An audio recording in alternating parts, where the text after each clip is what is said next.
First order of business, I'll ask any member of the zoning board if they have a conflict of interest that they might have regarding the case before them.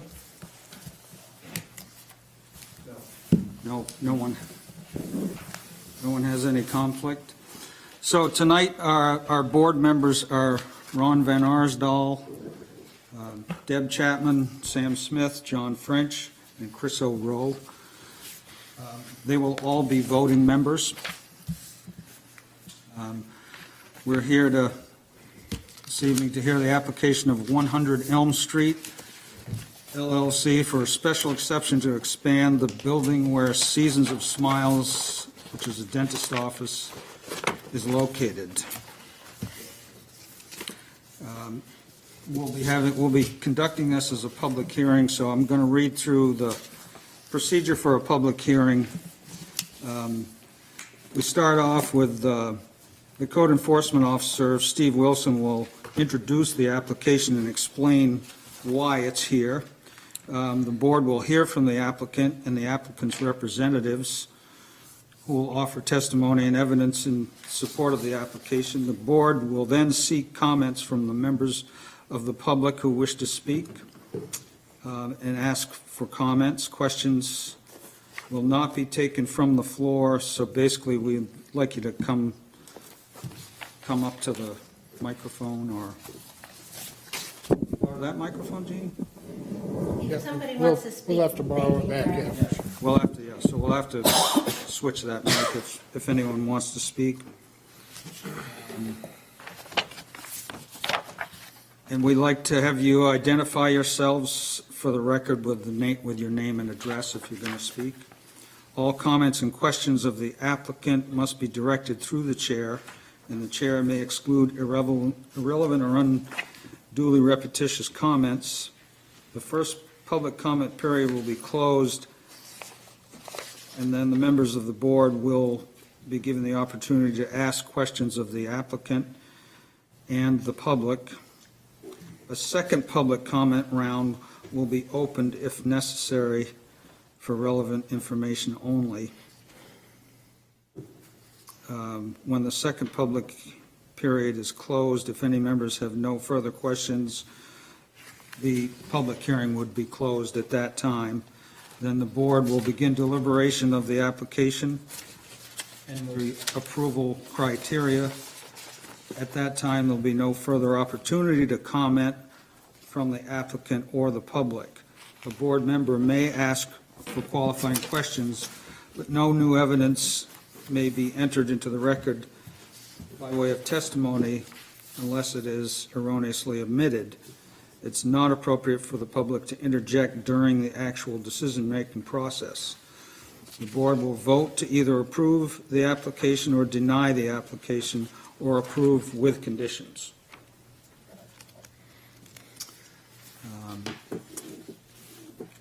So at this point, we're going to ask Steve to give us a summary of the application. What I'll do is, this project is here just due to the fact that it falls in our B3 zone, and per Article 8, Section 10, Sub C 1, the expansion, substantial alteration, or replacement of a permitted use or an existing principal structure has to have a special exception granted by the Board of Appeals for that expansion in this zone. So they are here for that special exception.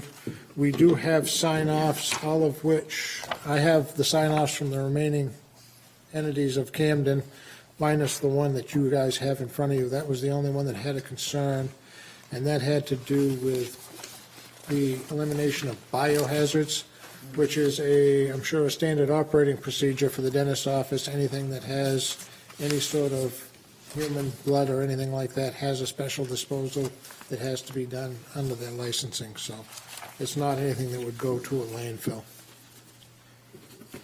And the biggest reason for this, and I'll let John explain that more, John Hanson is the architect that drew this up, is they're trying to get, right now the building is only semi-accessible for ADA. Part of their operation is in the basement. They're looking to bring that all up onto grade level and make it more compliant and more functional for what they do. So at that point in time, I'll turn it back over to you to determine where we go from there, and then we can get the rest of it from John. Okay. Do we need to make a finding of fact that Steve is signing off for the police, fire, and public works, wastewater, and solid waste? No, I have sign-offs from. already got it. Yeah, Okay. they actually did, these entities did all their sign-offs, but there were no issues, so we didn't want to burden you with a whole bunch of stuff that said, we have no problem. John, you should have a copy of that underneath that letter, maybe? Maybe not. So those will all be submitted as part of the package? Yes, that's all going into the original package. Are you the applicant? Yes, sir. You are, okay. So you are the principal of 100 Elm Street LLC, Yes, sir. and you are John Hanson, the architect? I am. Okay. I guess I would move that testimony of the applicant and his representative is sufficient to show standing. Those in favor? Just, excuse me, Sam, just for the audio record, could we get the applicant to state his full name for the record? Sorry about Just so it that. goes into the recording. Please state your full name. Is it red when it works? Green is when it's worked. Okay. My name is Norman Medina, and I'm a dentist at 100 Elm Street. Great. Thank you. It's just, we want to get, for those who don't have video. Well, we'll just reaffirm that vote, so it was all in favor of the standing.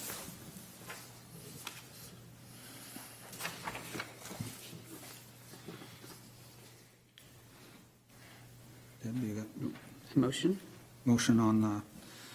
accept the applicant's submissions as applicant's Exhibit A, consisting of the application and narrative, 3 pictures, site plan ASI, where's that one?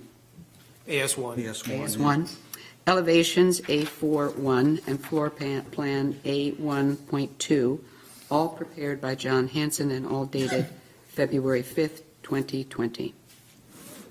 I'll second. Those in favor?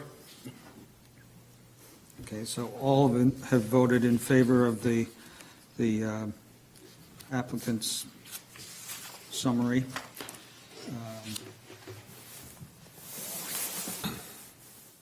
John, do you want to give a presentation for the applicant? or- Sure. I can probably expand just a little bit.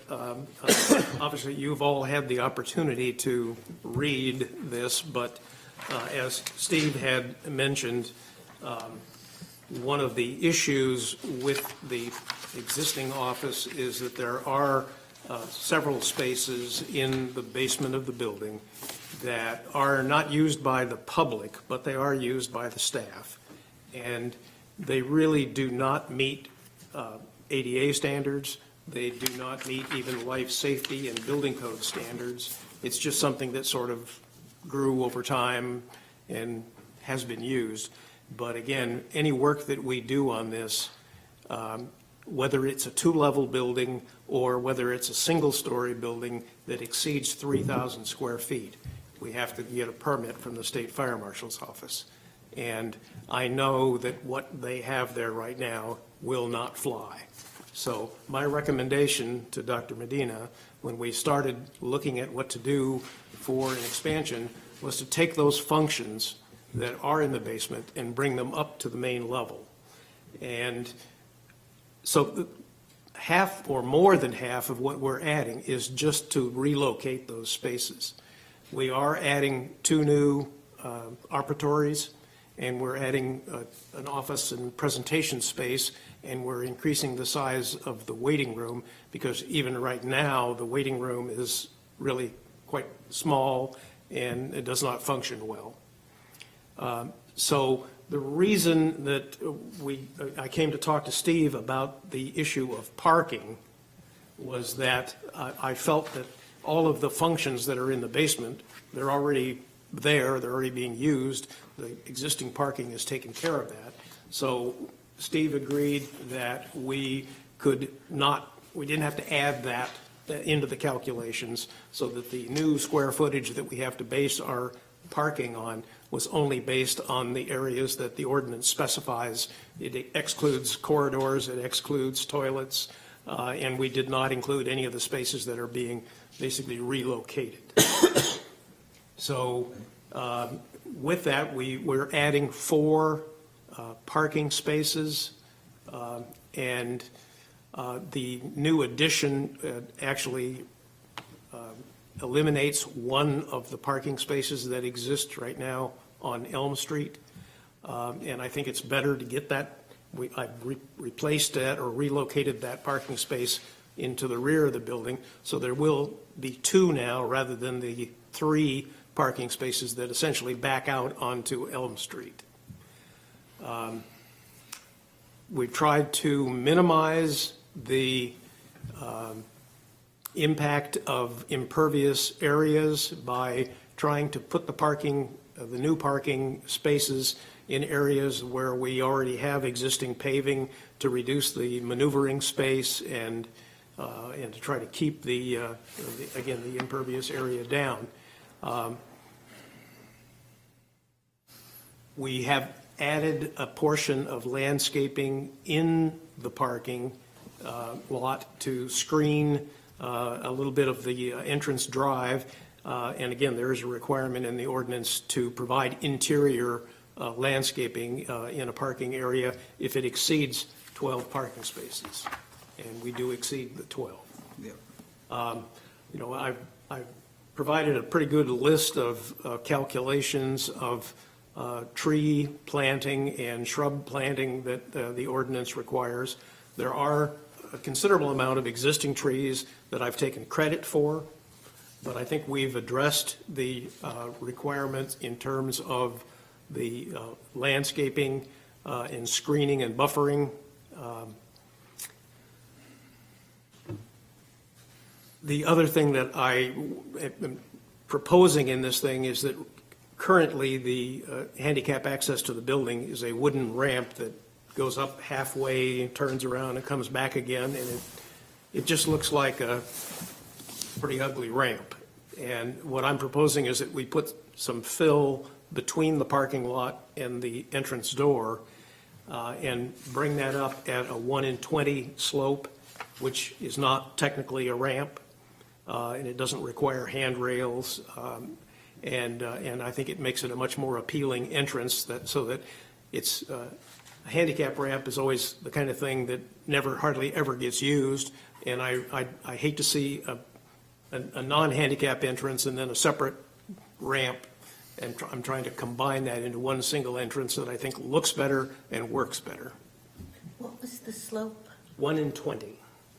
Any slope that is 1 in 20 or flatter is not considered a ramp and is not required to have handrails. Other than that, I think we can go through the numbers of the square footage, but that's essentially what we're proposing here. From the exterior, Dr. Medina gave me a whole stack of photographs of buildings that he took pictures of around Camden that he liked, and we incorporated a lot of the features into the trim details, wider corner boards, and try to add a little bit more detail to the house. I mean, it's a pretty simple house, pretty plain Jane house right now. I think it's very attractive, but I'm trying to make it a little bit more attractive, but still keep the residential character, not trying to make it look too commercial. And I think that's what we have proposed. Beyond that, Steve, have anything you had a else? comment? Mr. Chair, just so it's also clear for the board that if the board chooses to grant this special exception, their next step is actually to go to the planning board, because this also requires site plan review under our planning board ordinance. So if the application is approved, it goes on to the planning board for site plan? Yes. Yep. What Okay. triggers that? It's the addition of the square footage to the building. Okay. So I've addressed not only the requirements that are in the zoning ordinance for a special exception, but I've gone back through the rest of the ordinance, even on site plan, and included the areas that weren't covered by the special exception, so that I think I've addressed everything that is required under the ordinance here and what is required under site plan review, just in case you want to read through that. Great, well, thank you, John. Any questions from anyone here on the board? John? Can we kind of just jump around on the project? 'Cause we're not- absolutely. I've heard some concerns about the lights from the parking lot.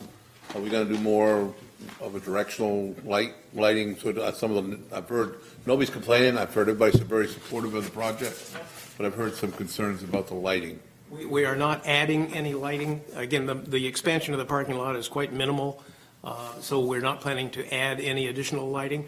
I've identified the lighting that is on the plan, and just after I submitted the package, I did go by and I found that there is one additional wall-mounted LED light that shines out on the walk that I did not see before.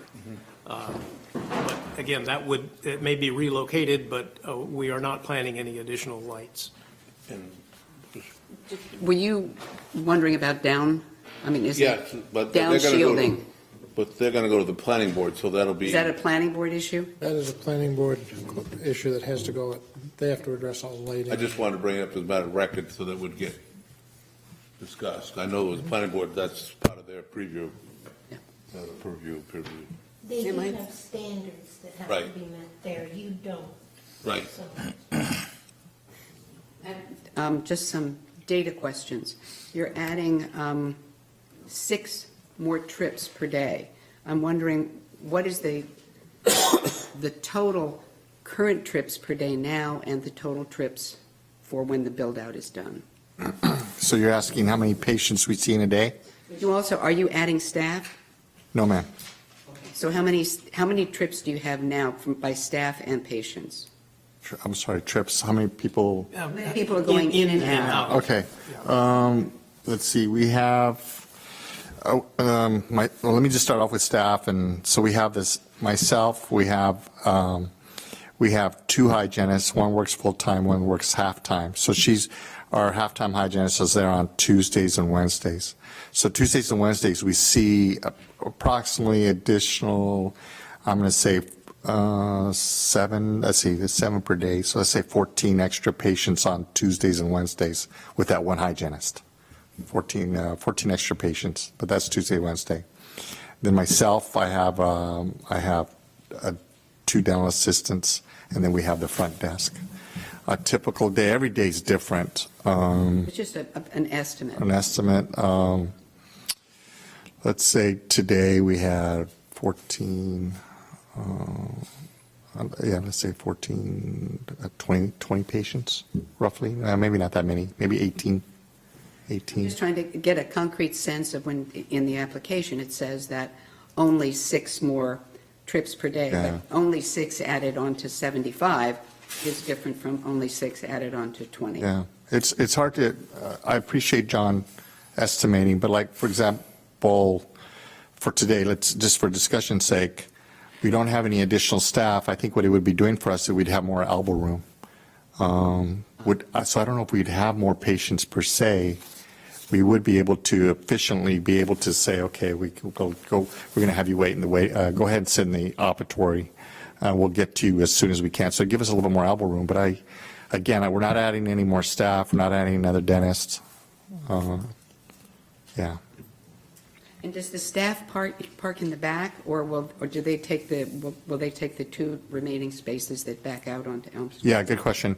I have the priority, the patients get priority parking. They get the better parking, yeah. So usually it's the staff that park out on 100 Elm. Okay. Generally, when they're there, they're there for the day, right? They don't generally go, once they arrive in the morning, they're there till the end of the day. Yeah, that's one of our dental assistants. She's there half a day, roughly half a day. She helps us out about 4 hours a day. So she usually comes in at 9 and she leaves at 1, and she parks on Elm Street. It just makes more sense to do it that way. There's less traffic in and out on those. And we like, give the patients priority parking, make it easy for them.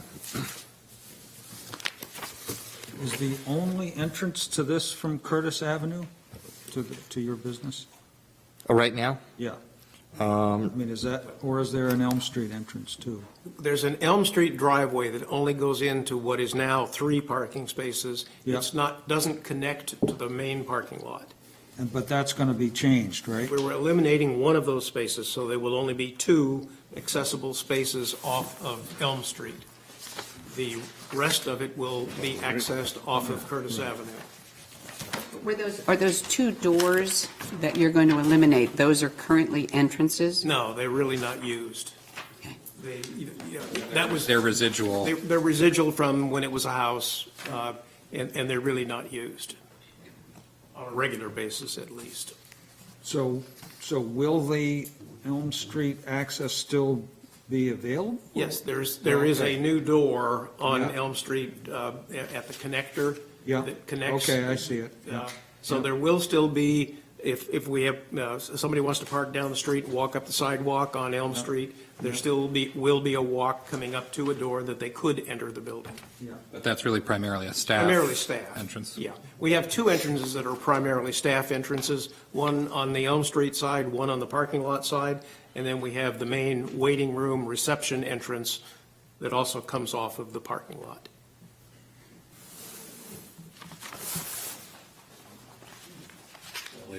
Yeah, yeah. So that goes straight up to the garage, right? The existing garage? The driveway goes right up to the existing garage, correct? I have a concern. You don't anticipate any problems with headlights, cars pulling in and out on the residents any more than it is now? I don't think there's really any change in what it is now. That'll be something they'll address too on it, Steve, planning board. Yeah. Because your Typically, operating it hours, involves the buffering of the parking areas. the operating hours are between 8 AM and 4 PM. 5 PM, Yeah. 5 PM, Monday through Thursday. But you already have parking there, so you're already, Yeah. that's a, I was thinking of the times of day when people would have headlights on. Oh, okay. And the application indicated 4 PM, so just wanted to make sure. Well, the winter months when you, Well, I know, you know, most of the year. most of the year, true.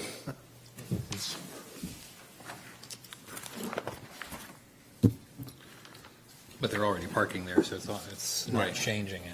Right.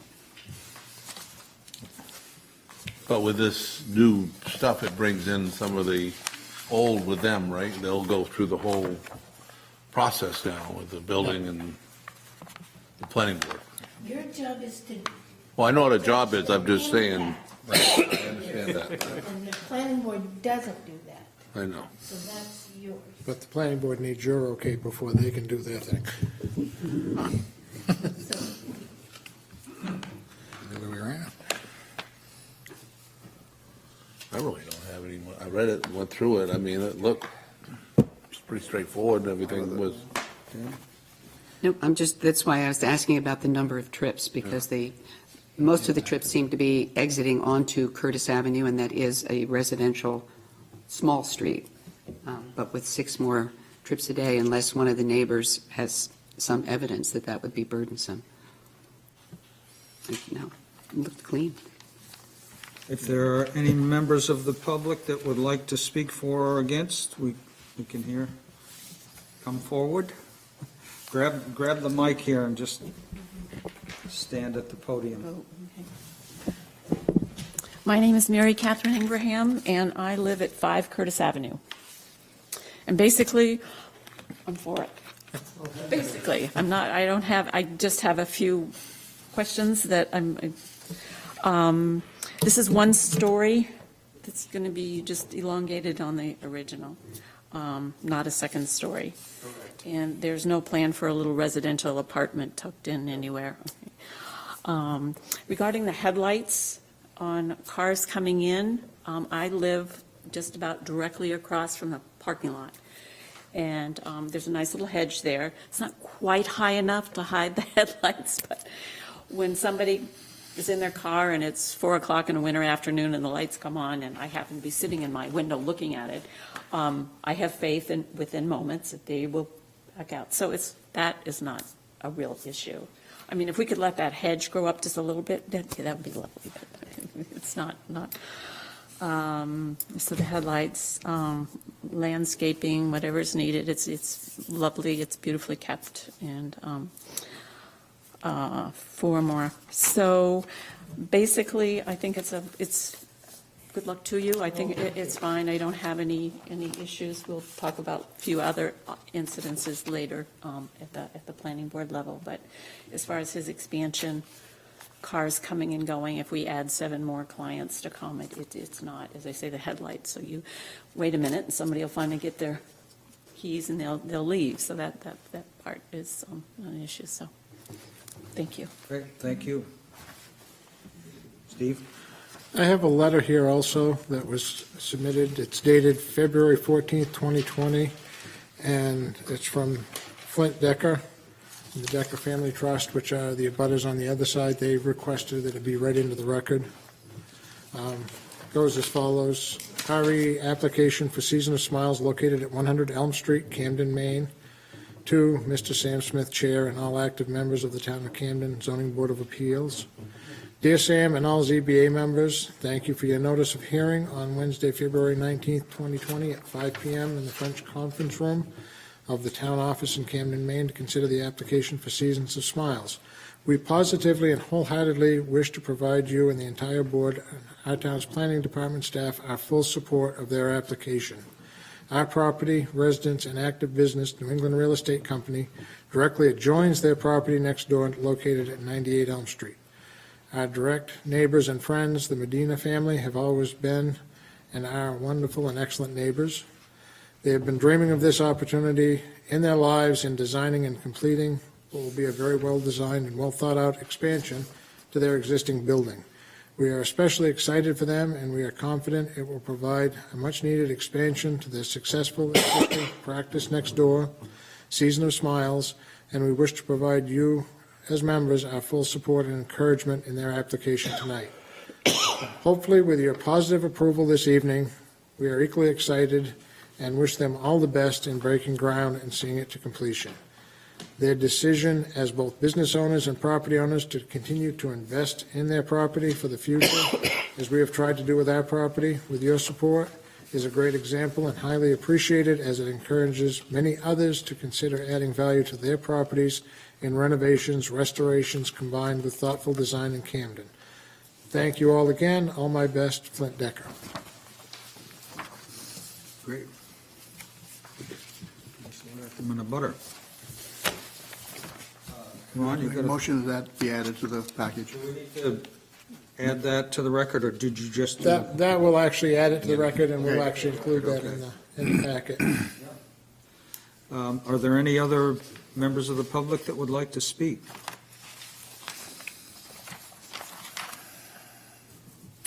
Big crowd. If nobody else wants to speak, then we'll continue with any questions from the board. No further questions? So if we, in the absence of any other public comment, then we will, I move that we close the public hearing. Second. Those in favor? 4 members voted, or 5 members, I mean, in favor?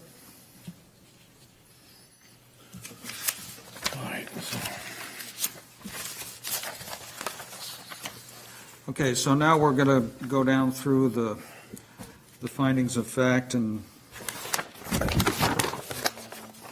go down through the application here. Bear with us a little bit.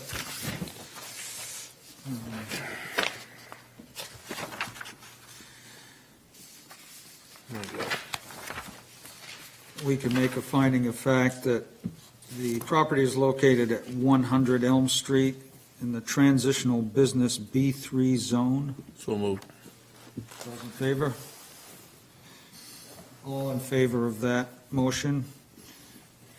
John, you want to, Defined as a fact that Season of Smiles is a health service facility as defined in Article 3, which is permitted use in B3 district, as noted in Article 8, Section 10B, parentheses 35(1). second that? Those in favor?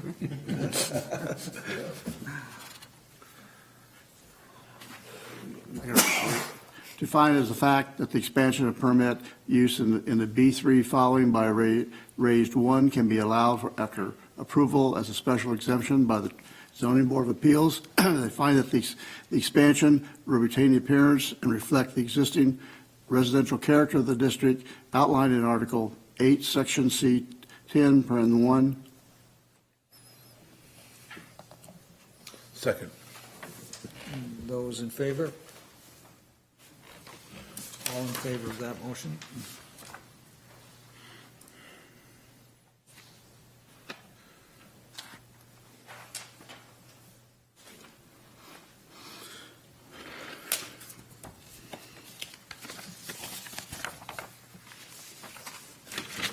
All right, Section 8, Eight. 4, 3.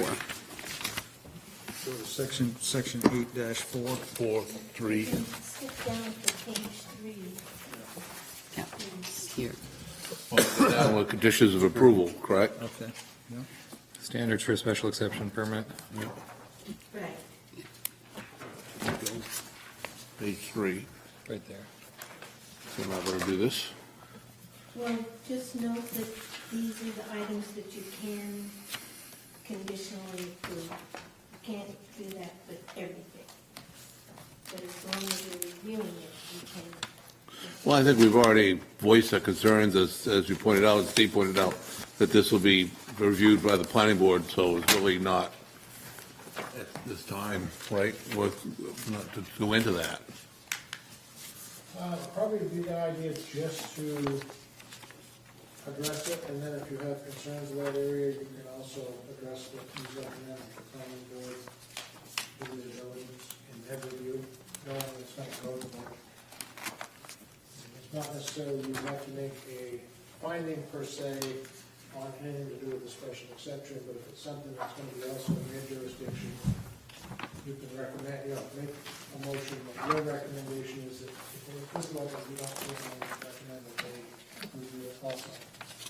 Okay, so the motion would be like on the condition of approvals, would I have to list A, B, C, and D? Because I have no concern other than as long as D and E are reviewed by the planning board to make sure they meet the standards of the ordinance, correct? Would that, Correct, and typically, if they're, with what they're adding, probably with the sign-offs, I'd be very surprised if there are any utility improvements that would be required, because they're not increasing anything. well, I'm thinking utility improvements, wouldn't that be the lights? Because it says buffering and screening, it doesn't say lighting.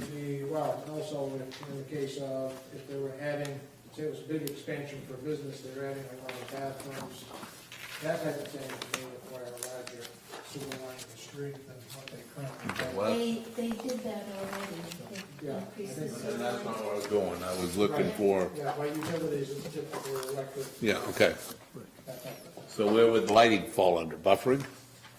Lighting is a different standard because lighting, site lighting is a different standard which has its own criteria under the zoning board. I don't have a concern other than the fact that it be reviewed and meet the standards of whatever they are. Lighting and buffering are typically, that is inclusive in the planning board.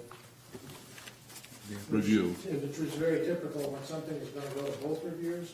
If this wasn't going to planning board, then I would highly recommend the board look at zoning, and look at the buffering and lighting. But at this point in time, it tends to be a little dangerous because that's more the mission of the planning board. So you can actually, dedicate to them that particular review. And that's what we just did by Yeah, saying, exactly. okay. So that's, was that motion adequate then? Yeah, I just wanted to clarify just. Yeah, you want to, maybe play we that could back. get, yeah, let's get John to just summarize and replay Well, that. under the condition of approval, I didn't have any problems with the street and the rest. It's just there was some concerns about, mentioned about the lighting and the in the screening for the parking lot. And I'm not saying I have an issue, but I would like the planning board to please do their due diligence when they review the applicant's thing, all right? And the finding of facts that this board comes up with will be forwarded to the planning board as part of that application. Okay. How's that? So you don't need to make a motion, Ms. Right. You don't want to close the door. I'm not closing the door, Jeannie, I'm Well, just, you would, if you move now that you don't want to add any conditions of approval, then you've closed the door to adding conditions of approval. Okay. If you go through and see something as you review, that is why. all right, thank you. Okay. So where do we go now, Sam? Well, we need to go through the. Special exception Article- permit? Yeah, Article 8, Section 4.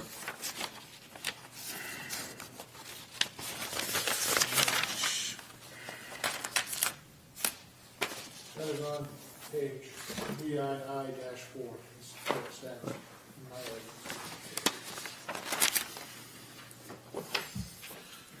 So wouldn't that be wouldn't that, Transcribe. Right. Right, She's- right. It's on our, it's in our different little, the- It's different in that amendment that I just put in. So. basically, it's I'll look this on part it. here, isn't it, Wait a Sam? minute, this is the same. It is the same. Sam, right it's here? on page 3. Right, and so where it brings together, that where we're, right, okay. It's Roman numeral 8 dash,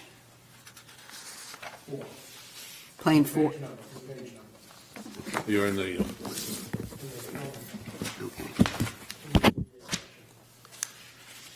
okay. In the one that I printed off, excuse me, Yeah. it does start on page 3, about 3/4 of the way down.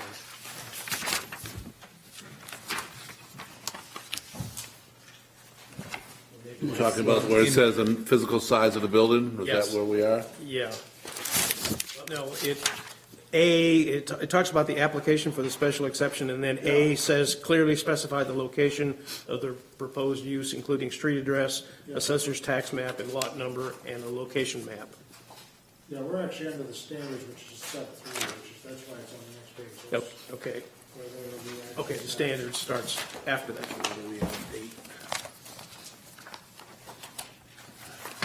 This is already established location.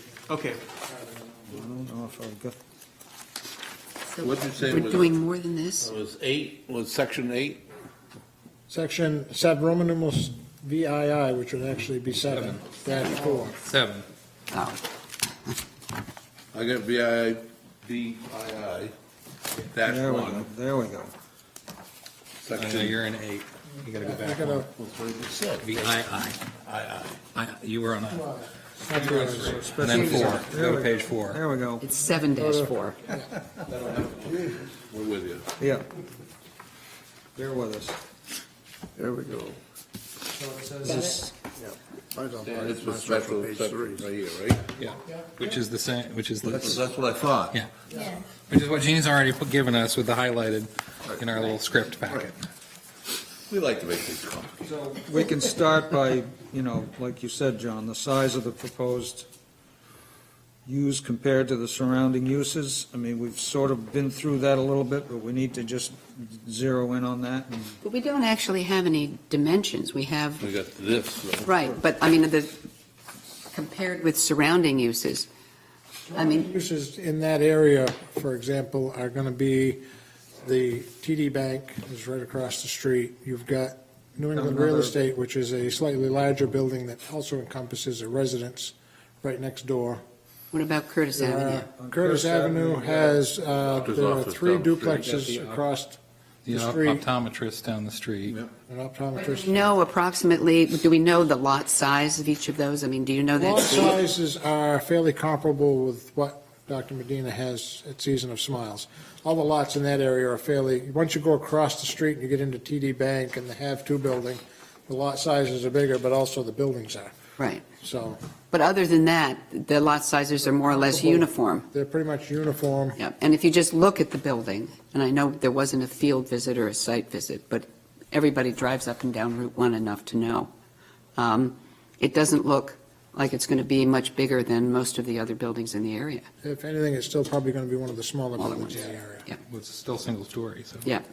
There's a couple of projects there that had some substantial increases to their Yeah, buildings. and the house to the rear of this is also, I believe, a larger square foot house, if Yeah, it memory is. serves me correctly. Actually, that was Doug Brown, and I designed that house. Right,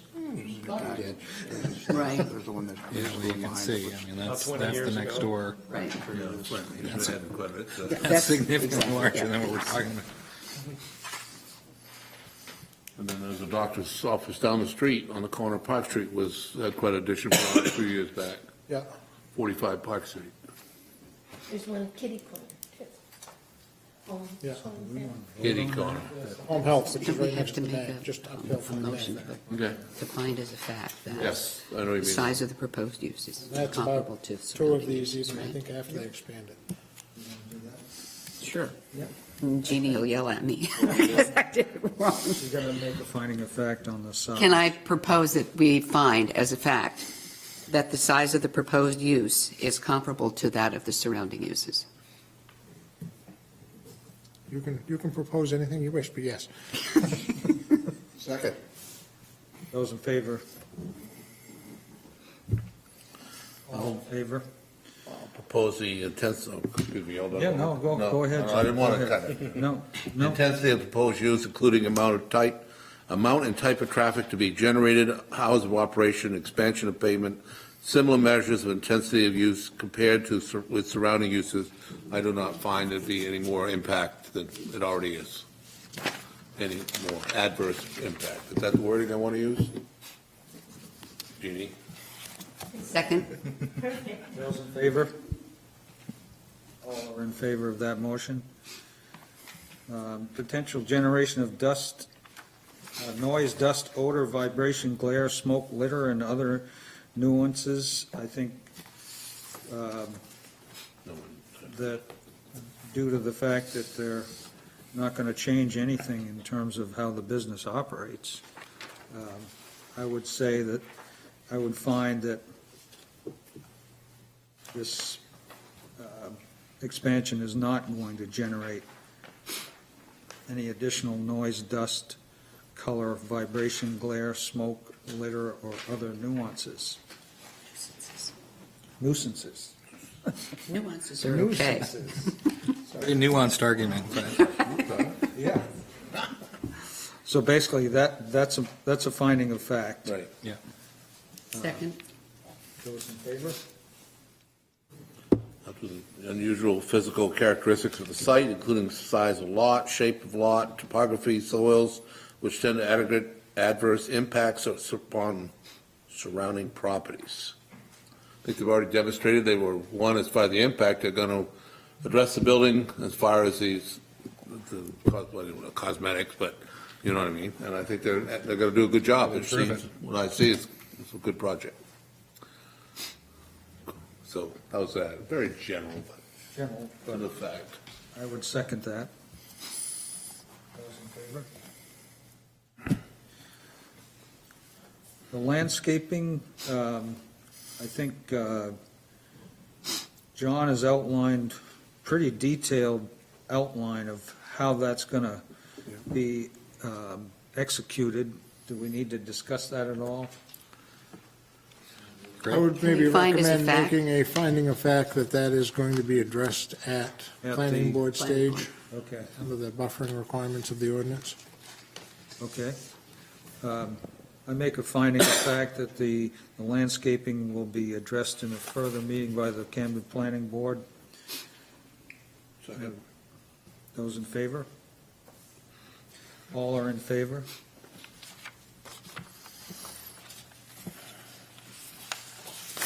We're going to do B? Yep. With the We're on to B. ability of traffic to safely move in and out of the site at proposed location. I mean, the driveway main is Curtis Avenue, so it should be adequate and keep safe, good line of sight. I think finding the fact they met the requirements. And moving one parking space over there makes it better. Safer. Okay, I would, One point, probably just for the record, just so truth in advertising here, but we have had calls from residents not related to this project, but I do know, I think Public Works is going to be looking at Curtis Avenue as far as restrictions for larger trucks, because some of the areas over next to the industrial zone trucks have been moving through Curtis Avenue rather than Park Street, which is better suited for it. So there is talk about restricting access, but I did want to address that this is not to do with Already anything is. that's It there. already is. Yeah. Nobody pays any attention. Nobody's paying attention to Yeah, we it, so, lost the arch last time, that's yeah. Oh, I But wasn't it's- aware that it already is restricted to what kind of? tractor trailer, Tractor 53 trailer? foot box. Yeah. Yeah, it's, So but there are still, we still have had complaints, so that's something that's ongoing with Public Works. do and you, PD. do you get any deliveries like that in there? By tractor trailer, No, UPS. UPS? Yeah. Yeah, so it's mostly a small box truck or something like that? It's mostly, yeah, it's mostly some of the other businesses over in the industrial Yeah, area that are So they're- causing grief and they're- aggravation, I but see. just to have that noted that the board is aware of it. So if someone says something, you do know there's a history there, but it has nothing to do with this project. Go on to, I move that we find as a fact that the sidewalk on Elm Street provides, is a facility that provides adequate safety for pedestrians passing by the property. Second. those in favor? All are in favor? I move that it meets the standard for capacity of street network to accommodate proposed use. I'll second. Okay. Those in favor? Nope, you have a Second. Oh, All are in favor of that, finding a fact. capacity of public. Policy of public sewer and water facilities, we have a letter here from the Camden Sewer Department.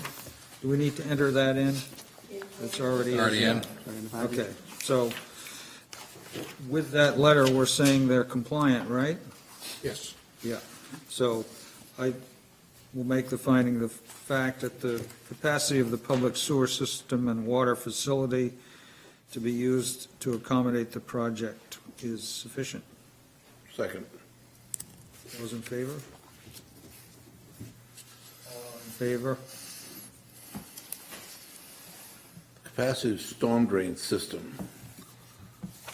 That would be something that will come up under review too, right? That is, but it also, we have the sign off from the Public Works Director Okay.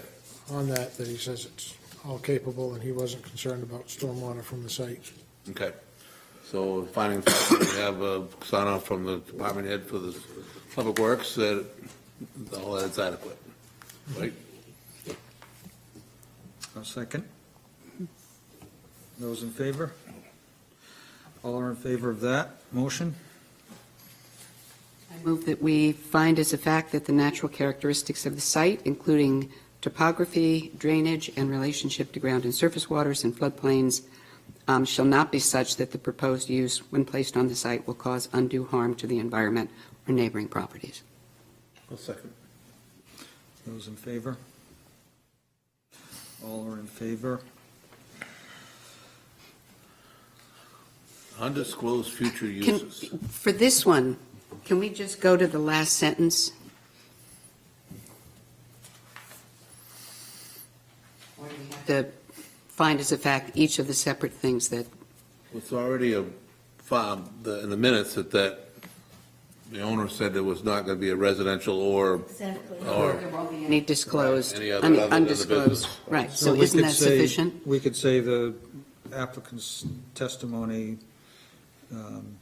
there's a finding of fact that the applicant's testimony shows that there's no undisclosed future Future use. use. And any future owner would be required to come back to the board anyway, so. I'll second. Those in favor? I didn't mean to cut you off. No, that's, no worries. Keep going. Now you need your final approval. Right. Right, because we're not talking about any shoreland stuff. Apply. So is that, That's what's on the last page. 5, right? Conditions of Five approval, of 5. our- Yeah, you go back to, We Go back to it. move it based on the findings above. Right. it's on page 3, Right. number A, 3. On the handout, number A. this one. Which is the same as 5 in the Bible. Yeah. So well, she's that's got where it I here can say first. for conditions approval that Oh, here. want it, there's no, that meets the street improvements, I guess, because there's no impact to the street other than a couple more cars are going to drive on it. Yeah, basically, this is where you can either vote to approve or approve with conditions, so, and it's up to the board whether or not you choose, if you found anything in your findings that required a condition, this is where it would be called out. Can I lump it, can I make the motion to put it together as a group and say, I find no reasons for condition, any added condition approval, other than the fact that the planning board during their review do the buffering and lighting as to the Camden ordinance. I mean, basically, because it's going to go on to the planning board, I see no reason for condition. I'm just, it's not really a condition, it's just bring it to their attention to make sure Yeah. they do their, which they will. And then the language of A, which is under 3A, that paragraph is what you have just found. Will not have an adverse impact, right? Upon the value or quiet possession of surrounding properties greater than normally would occur from such a use in the zoning district. Second? Second. Those in favor? So the final motion, right? Is to approve or disapprove. Right, it's, I approve the project as presented because of all the information that's presented to us and it meets standards. Yes. Correct? Yep. How's that? Second? Those in favor? Basically, the application is approved. To the planning board. Good luck. Thank you all for coming. And the meeting is adjourned. We leave no bruises.